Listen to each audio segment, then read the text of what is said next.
Hello and welcome. Most of my videos on the lore of Frozen on this channel have mainly been focused on the Frozen books, and because of this I wanted to go over if the Frozen books are even canon or not. I answered that question early because no, they are most likely not canon. In an interview back in 2023, one of the directors of the Frozen films, Jennifer Lee, basically confirmed that the film team treats the Frozen books as non-canon but isn't against other stories outside of the movies from existing.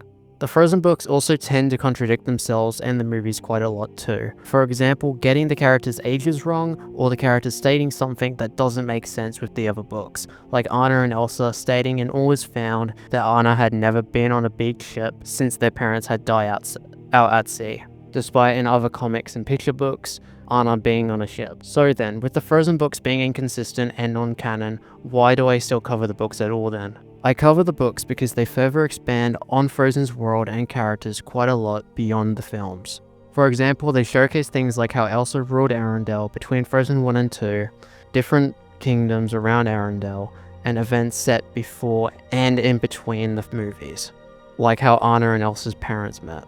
The novels and all of the other tie-in media also commonly reference each other as well. This leads me to believe that despite the inconsistencies, the books are highly likely all connected in their own universe away from the films.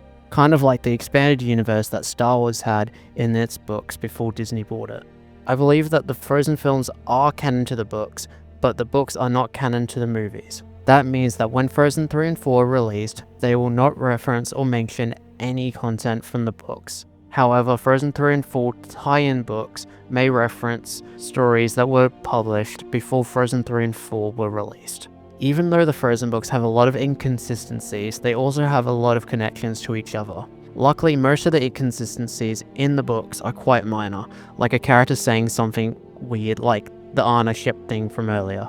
When an inconsistency like that happens, I usually ignore it, since it isn't significant enough to retcon an entire story, even though that specific retcon is sort of weird.